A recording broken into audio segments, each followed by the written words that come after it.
할렐루야. 평안한 주 보내셨나요? 오늘도 주일을 맞아 청년부 온라인 예배로 함께하는 사랑하는 모든 청년들에게 예수 그리스도의 십자가의 보혈의 능력이, 또 그 은혜가, 또 성령의 충만함이 함께하시기를 예수님의 이름으로 축복합니다. 오늘 저는 함께 보실 디모데후서 3장 1절에서 17절까지의 말씀을 가지고 마지막 가르침이라는 제목으로 말씀의 은혜를 나누려고 합니다. 여러분 혹시 라떼는 말이야라는 말을 들어보신 적이 있으신가요? 한국 문화에 익숙하지 않은 분들은 아마 처음 들어보신 분들도 있을 것 같은데요. 이 말은 요즘에 젊은 세대들이 소위 꼰대 발언을 하는 분들, 그런 분들을 비꼬기 위해서 사용하는 말이라고 합니다.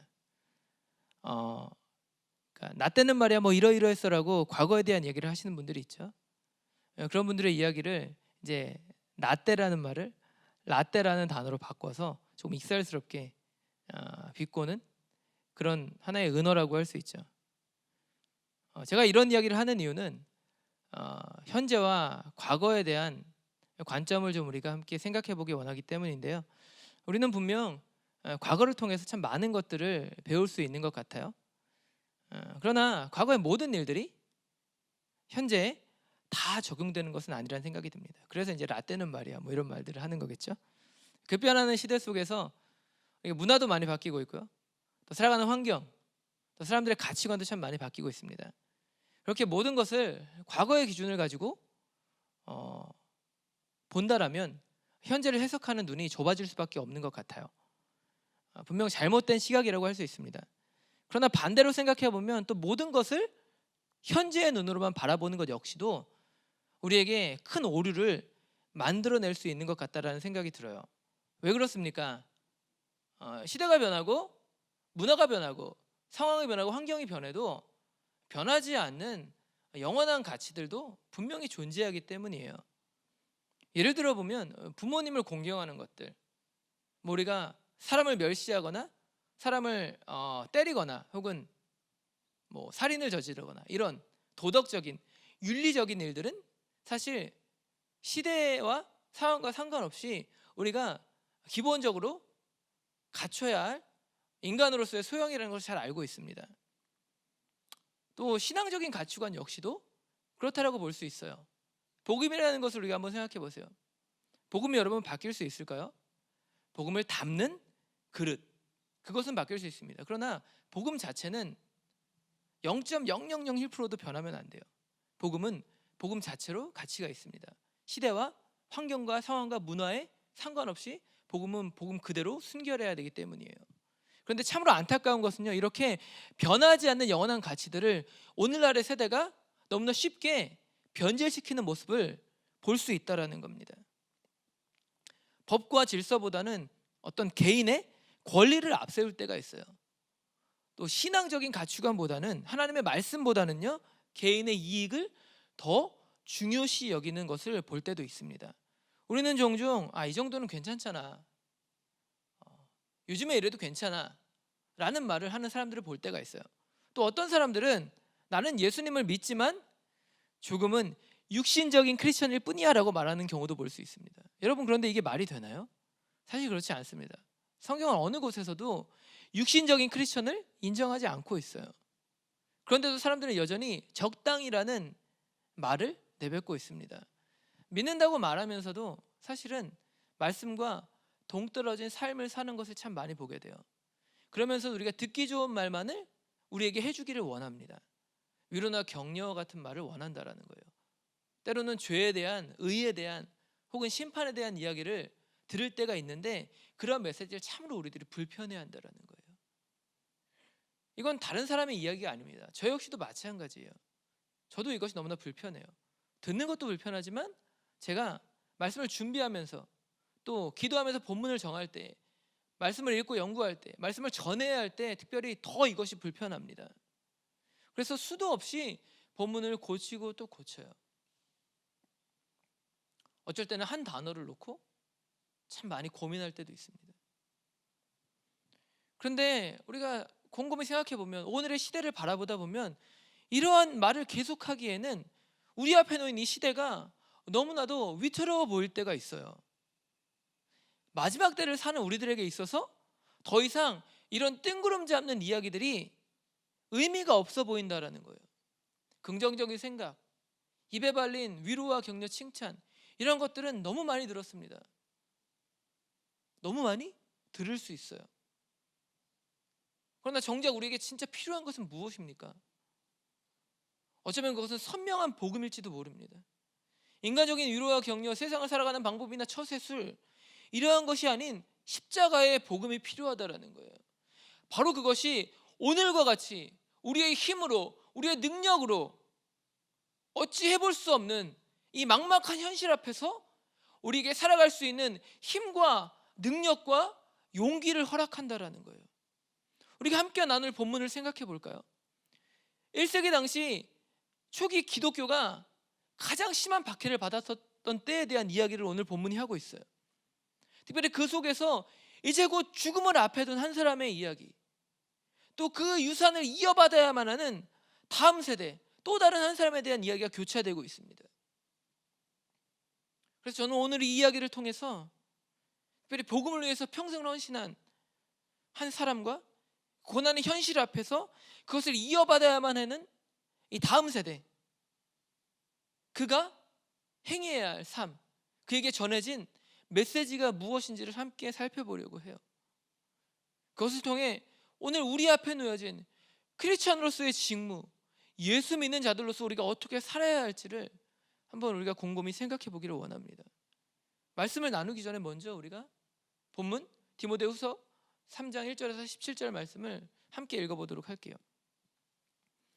너희는 이것을 알라. 말세에 고통하는 때가 이르러 사람들이 자기를 사랑하며 돈을 사랑하며 자랑하며 교만하며 비방하며 부모를 거역하며 감사하지 아니하며 거룩하지 아니하며 무정하며 원통함을 풀지 아니하며 모함하며 절제하지 못하며 사나우며 선한 것을 좋아하지 아니하며 배신하며 조급하며 자만하며 쾌락을 사랑하기를 하나님 사랑하는 것보다 더하며 경건의 모양은 있으나 경건의 능력은 부인하니 이 같은 자들에게서 네가 돌아서라. 그들 중에 남의 집에 가만히 들어가 어리석은 여자를 유인하는 자들이 있으니 그 여자는 죄를 중히 지고 여러 가지 욕심에 끌림 받으여 항상 배우나 끝내 진리의 지식에 이를 수 없느니라. 얀네와 얀브레가 모세를 대적한 것 같이 그들도 진리를 대적하니 이 사람들은 그 마음이 부패한 자요 믿음에 관하여는 버림받은 자들이라. 그러나 그들이 더 나아가지 못할 것은 저 두 사람이 된 것과 같이 그들의 어리석음이 드러날 것임이라. 나의 교훈과 행실과 의향과 믿음과 오래 참음과 사랑과 인내와 박해를 받음과 고난과 또한 안디옥과 이고니온과 루스드라에서 당한 일과 어떠한 박해를 받은 것을 네가 과연 보고 알았거니와 주께서 이 모든 것 가운데서 나를 건지셨느니라. 무릇 그리스도 예수 안에서 경건하게 살고자 하는 자는 박해를 받으리라. 악한 사람들과 속이는 자들은 더욱 악하여져서 속이기도 하고 속기도 하나니 그러나 너는 배우고 확신한 일에 거하라. 너는 네가 누구에게서 배운 것을 알며 또 어려서부터 성경을 알았나니 성경은 능히 너로 하여금 그리스도 예수 안에 있는 믿음으로 말미암아 구원에 이르는 지혜가 있게 하느니라. 모든 성경은 하나님의 감동으로 된 것으로 교훈과 책망과 바르게 함과 의로 교육하기에 유익하니 이는 하나님의 사람으로 온전하게 하며 모든 선한 일을 행할 능력을 갖추게 하려 함이라. 아멘. 여러분, 오늘 우리가 함께 본 디모데후서는요, 바울이 쓴 마지막 서신입니다. 그렇게 이것은 마치 바울의 유언과도 같다고 할 수 있어요. 실제 바울의 유언과 같은 메시지들이 담겨 있습니다. 본문은 로마의 네로 황제가 기독교를 박해했던 AD 64년에서 67년경에 쓰여졌을 것이라고 추정하고 있는데요. 이때는 사도 바울이 로마의 감옥에 두 번째로 투옥되었던 시기와 맞물리고 있습니다. 우리가 잘 아는 것처럼 바울은 제3차 전도여행 이후에 이제 로마로 압송이 되어 감옥에 갇히게 됩니다. 이에 대해 사도행전 28장 30절은요, 그가 자기가 얻은 셋집에서 꼭 2해 동안 지내면서 자기를 찾아오는 모든 사람들을 맞아들였다라고 말합니다. 무슨 말입니까? 그가 캄캄한 지하 감옥에 갇힌 게 아니라 가택연금 집안에 갇혀서 비교적 자유롭게 복음을 전했다라는 거예요. 실제 사도행전의 마지막 절인 사도행전 28장 31절은요. 그가 아무런 방해도 받지 않고 아주 담대하게 하나님의 나라를 전하고 주 예수 그리스도에 관한 일들을 가르쳤다라고 말하고 있어요. 무슨 말입니까? 당시에는 상황이 비교적 그렇게 힘들지 않았다라는 겁니다. 그러나 현재는 상황이 많이 달라졌어요. 그것은 4차 전도여행 도중에 바울이 2번째로 로마 감옥에 갇히게 되는데, 이때가 바로 네로 황제가 기독교를 극심하게 박해했던 그러한 시기와 맞물려 있기 때문이에요. 중요한 것은요, 바로 이로 인해 사도 바울이 이제 죽음을 기다리는 신세가 되었다라는 거예요. 4장을 보시면 우리는 그가 감옥 생활의 외로움과 또 추위와 또 그 고단함, 그러한 것들로 인해서 극심한 고통 가운데 있었다는 것을 알 수 있습니다. 4장 16절과 17절을 통해 보면 그는 이미 판결을 위해 예비 신문을 끝낸 것으로 보여지고 있어요. 이 말은 그가 이제 마지막 판결만을 남겨두고 있었다라는 겁니다. 그런데 당시 바울은 자신이 어떠한 판결을 받을지를 너무나도 잘 알고 있었던 것 같아요. 4장 6절을 보시면 바울이 이렇게 말합니다. 나는 이미 부어드리는 제물로 피를 흘릴 때가 되었고 세상을 떠날 때가 되었습니다. 무슨 말인가요? 자신이 이제 곧 죽는다는 거예요. 사형에 처해진다라는 것이죠. 그런데 이러한 상황 속에서 오늘 사도 바울이 자신의 영적인 아들이었던 디모데에게 유언과도 같은 편지를 씁니다. 디모데는 어떤 사람입니까?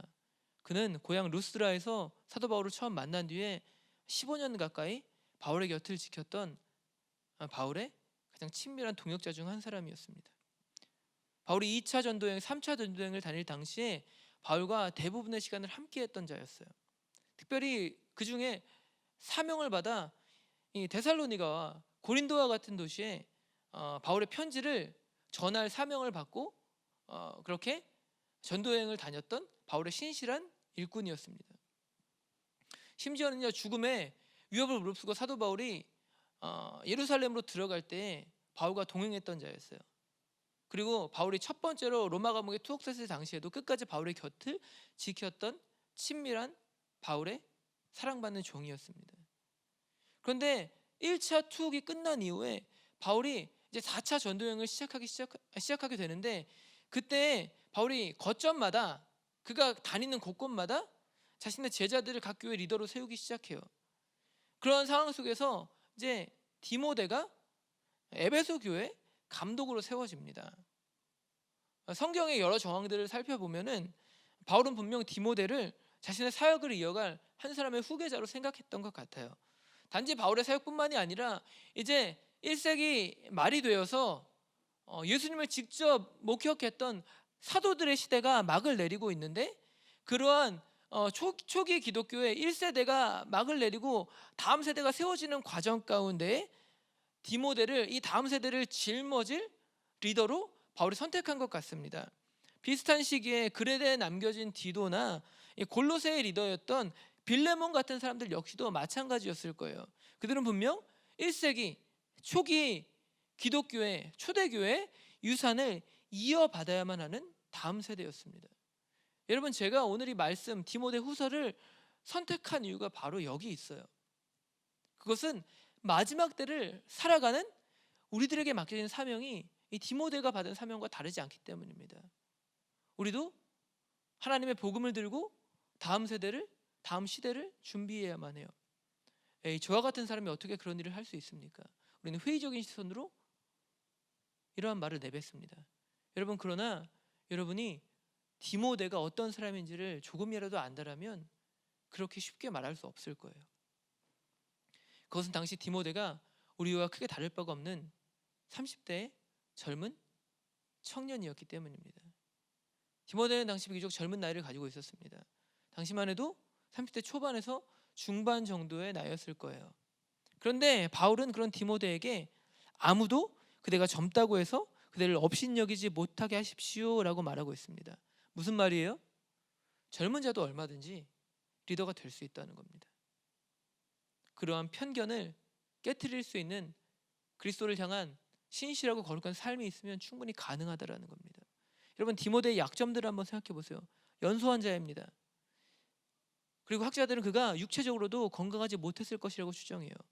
디모데 전서 5장 23절을 보시면 바울은 그에게 위장을 위해서 물만 마시지 말고 포도주도 조금씩 쓰라라고 권면합니다. 이는 건강이 썩 좋지 않았던 디모데를 향한 바울의 개인적인 권면이었다고도 할 수 있어요. 그런데 약점은 이뿐만이 아니었어요. 그는 소심한 성격의 소유자로 보여주고 있습니다. 쉬운 말로 내성적이었다라는 거예요. 바울은 자신이 쓴 편지 곳곳에서 디모데에게 두려움을 극복하라고 계속 말합니다. 심지어는 디모데를 고린도 교회에 사저로 보내요. 편지를 들려서요. 그때 그 안에 고린도 교회 성도들에게 디모데를 멸시하지 말라라고까지 씁니다. 내성적인 디모데가 사역을 잘 감당할 수 있도록 미리 고린도 교회 성도들에게 양해를 구하는 이 바울의 모습을 볼 수 있어요. 그런데 바울은 이렇게 유약한, 건강도 좋지 못하고 소심하고 내성적인 디모데를 자신의 사역을 이어받을 다음 세대로 선택합니다. 이상하지 않나요? 세상적으로 보면 내세울 것이 아무것도 없는 자예요. 그런데 그런 디모데를 선택합니다. 여러분, 세상은 작고 연약한 다윗보다 건장한 사울을 추구합니다. 유약한 젊은 디모데보다는요, 능력 있고 경험 많은 사람을 원해요. 그런 사람이 리더가 되어야 된다고 말한다라는 거예요. 그런데 오늘 바울은 꼭 그렇지만은 않다라는 이야기를 하고 있습니다. 디모데도 될 수 있다라는 거예요. 왜 그렇습니까? 복음이 그의 인생을 바꿔놓았기 때문입니다. 여러분, 1절 이하를 보세요. 바울이 말하는 말세는 어떤 모습입니까? 오늘 본문은요, 말세에 고통의 때가 따른다라고 말하고 있어요. 그런데 여기서 말하는 고통은 단순한 고통이 아닙니다. 고전 헬라어를 보시면 이 단어가 야생동물들 혹은 포효하는 바다를 표현할 때 사용되기 때문이에요. 그렇게 여기서 말하는 이 고통이라는 것은요, 싸나운 맹수 그리고 폭풍처럼 거친 바다, 그러한 것들을 내포하고 있는 단어라고 할 수 있어요. 죽음을 의미하는 말입니다. 그런데 성경은요, 이러한 시대가 예수님이 이 땅에 오신 뒤부터 열려졌다라고 말하고 있어요. 다시 말해 바울이 사역했던 디모데가 살아갔던 1세기도 말세이고요, 오늘 우리가 살아가는 21세기도 동일하게 말세라는 거예요. 1세기의 디모데와 21세기의 우리가 다른 환경 가운데 살고 있지 않다라는 겁니다. 디모데가 했다면 우리도 할 수 있다라는 거예요. 이것을 믿으라는 겁니다. 그러한 눈으로 오늘 디모데를 향한 바울의 권면을 여러분 보라는 거예요. 오늘 바울이 우리들에게 알려주는 것은 무엇입니까? 말세에 고통의 때가 이른다라고 말하고 있는데요, 고통의 때에 대한 특징을 이야기하고 있어요. 그런데 여기서 정말 우리가 눈여겨봐야 될 점은요, 이 말세의 특징을 설명하기 위해 오늘 바울이 가장 먼저 2절을 통해 사용하는 단어가 사람들이에요. 사람들. 여러분, 우리는 보통 말세를 생각하면은 지진이나 쓰나미 같은 엄청난 자연재해, 혹은 오늘 우리 앞에 다가온 이 코로나 바이러스와 같은 심각한 전염병, 이러한 것들을 떠올립니다. 근데 오늘 디모데에게 바울은 사람을 이야기해요. 왜 그럴까요? 결국 이러한 일들이 사람의 잘못된 행동의 결과이기 때문이에요. 특별히 이것은 2절의 첫 번째로 거론되고 있는 자기를 사랑한 것에 대한 결과입니다. 돈을 사랑하고요, 또 쾌락을 사랑한 결과예요. 4절 마지막에 보시면은 그것들을 하나님보다 더 사랑한 결과라고 말하고 있습니다. 그런데 정말 안타까운 것은요, 이렇듯 하나님을 사랑하지 않고 자신을 사랑하고 돈을 사랑하고 쾌락을 사랑하고 이러한 일들의 결과가 대부분 관계적인 문제들로 번져나고 있다라는 것입니다. 본문 2절에서 4절을 보세요. 여러분, 오늘 본문은요, 사랑에 대한 4가지 표현을 해요. 그리고 나서 그 안에 총 15가지의 죄를 언급하고 있습니다. 근데 그게 전부 다 관계적인 문제들을 나타내는 단어들이에요. 그런데 바울은 이러한 시대 속에서 하나님과의 관계 역시도 어그러졌다라고 말합니다. 5절은요, 당시의 사람들이 경건의 모양은 있으나 경건의 능력은 부인했다라고 말하고 있어요. 무슨 말입니까? 예배는 있으나 여러분 삶이 없다라는 거예요. 예배와 삶이 완전히 분리되어져 버렸다라는 겁니다. 그런데 중요한 것은요, 바울이 지금 디모데에게 이 같은 자들에게서 떠나라고 말하는 겁니다.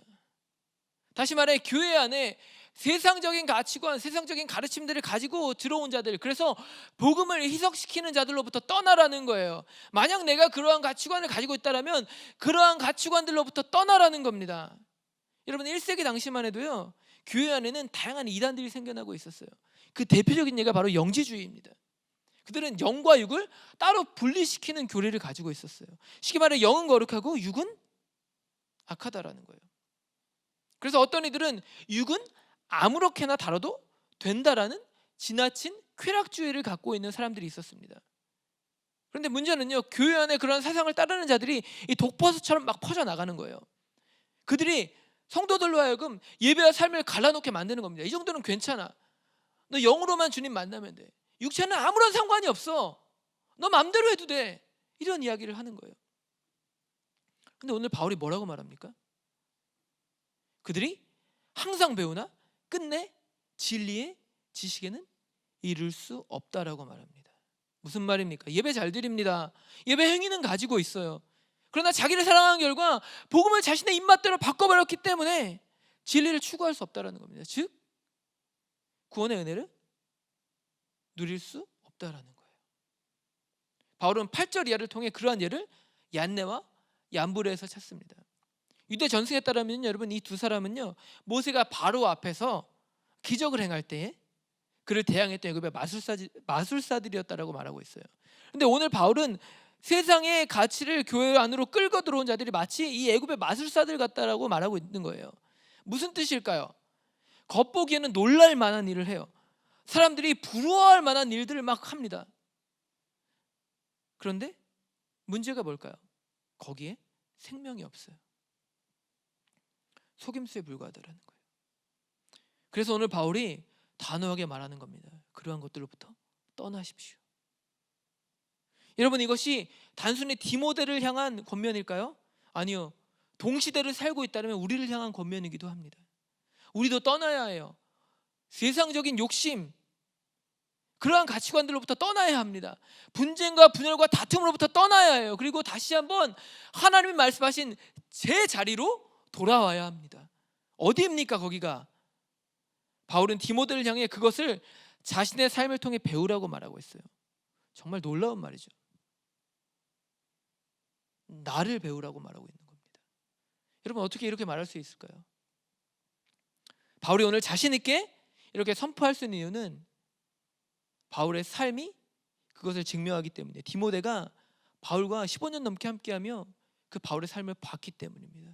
여러분 예수님의 말씀을 생각해 보세요. 요한복음 15장 18절은요, 예수님은 세상이 너희를 미워하면 너희보다 먼저 나를 미워한 줄 알라라고 말씀하십니다. 무슨 말인가요? 예수 믿는 것 때문에 우리들이 세상에서 미움받을 수 있다라는 겁니다. 고난받을 수 있다라는 거예요. 바울은 12절을 통해 이것을 이렇게 말합니다. 무릇 그리스도 예수 안에서 경건하게 살고자 하는 자는 박해를 받으리라. 여러분 믿음은 고난을 수반한다라고 말하고 있어요. 믿음을 지키기 위해서는요, 무언가를 포기해야 되기 때문에 그것이 우리 가운데 힘들고 어려울 수밖에 없다라는 겁니다. 바울이 바라보는 세상을 보세요. 13절을 통해 그는 세상이 더욱 악해질 것이라고 말하고 있습니다. 여러분 이 말의 의미를 잘 기억하세요. 더욱 악해집니다. 세상은. 믿음을 지키는 것이 점점 더 어려워진다라는 거예요. 여러분 디모데 때와 지금의 때를 비교할 때 언제가 더 믿음을 지키는 것이 어려울까요?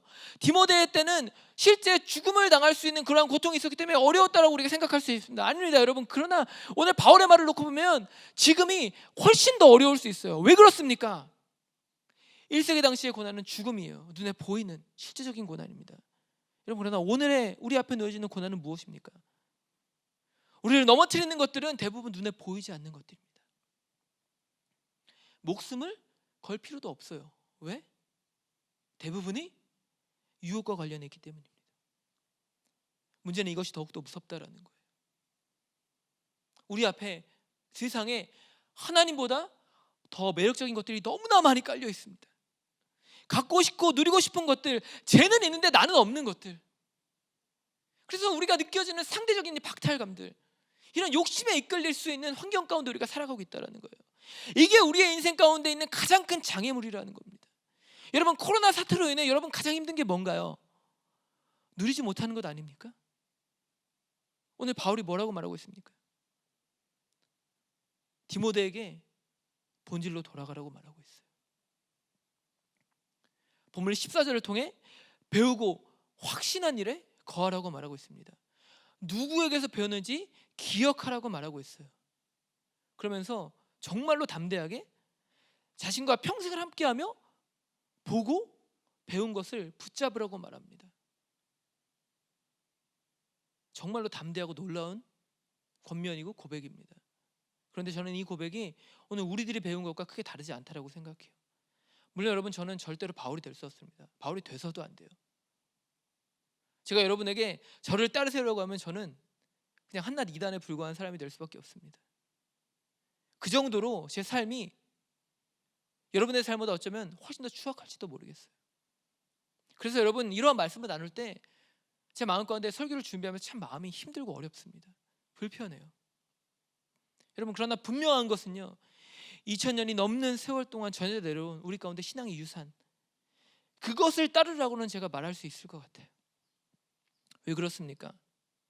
지금 우리 앞에 그것을 분명하게 기록한 성경이 놓여져 있기 때문이에요. 여러분, 오늘 우리 손에 들려있는 이 성경은 어디로부터 온 것입니까? 오늘 보면 16절은요, 모든 성경은 하나님의 감동으로 된 것이라고 말합니다. 하나님이 숨을 불어넣으셨어요. 하나님의 생명이 들어가 있습니다. 그것이 40여 명의 저자들을 통해서 무려 1600년이라는 시간 동안 기록되었고, 지금 2000년이 지난 우리들의 손에 그것이 들려져 있습니다. 이게 우리의 가장 큰 무기라는 거예요. 그렇다면 오늘 이 성경이 우리들에게 가장 먼저 가르쳐주는 것은 무엇인가요? 도대체 무엇 때문에 우리가 성경을 알아야 합니까? 본문 15절이 이렇게 말합니다. 또 어려서부터 성경을 알았나니 성경은 능히 너로 하여금 그리스도 예수 안에 있는 믿음으로 말미암아 구원에 이르는 지혜가 있게 하느니라. 아멘. 여러분, 성경이 우리 가운데 가르치는 것은 무엇입니까? 구원입니다.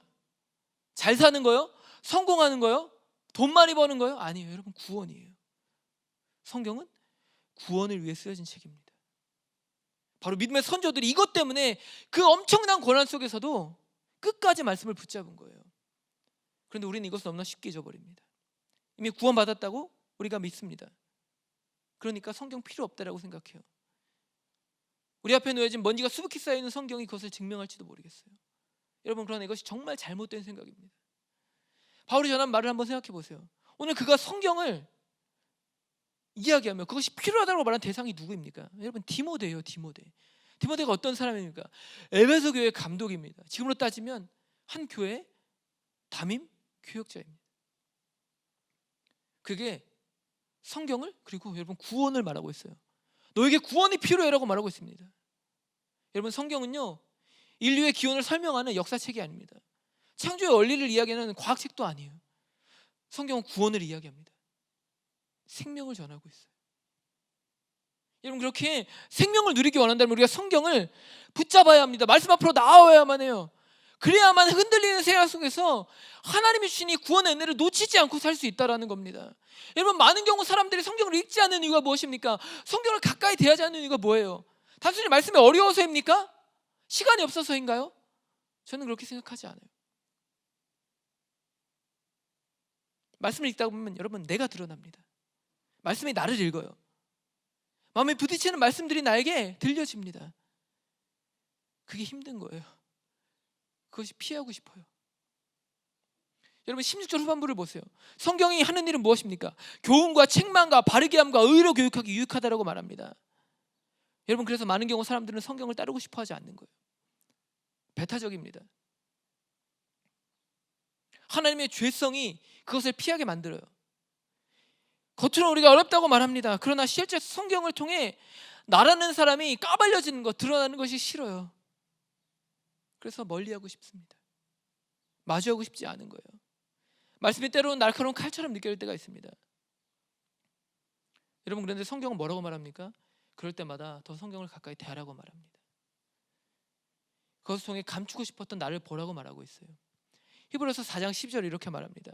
하나님의 말씀은 살아있고 힘이 있어 어떤 양날 칼보다도 더 날카롭습니다. 그래서 사람 속을 꿰뚫어 혼과 영을 갈라내고 관절과 골수를 갈라놓기까지 하며 마음에 품은 생각과 의도를 밝혀냅니다. 여러분, 무슨 말입니까? 말씀이 날카로운 칼이라는 거예요. 양날 칼이라는 겁니다.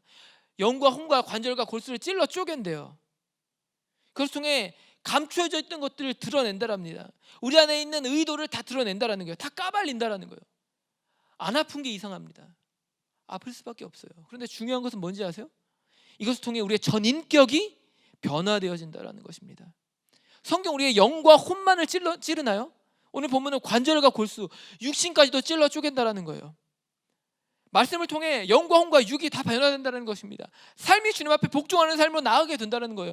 말씀을 통해 예수 그리스도의 은혜를 깊이 체험할 때에 우리의 삶이 말씀을 따르지 않고서는 살아갈 수 없는 그런 마음들이, 그러한 열정들이 우리 가운데 피어난다라는 겁니다.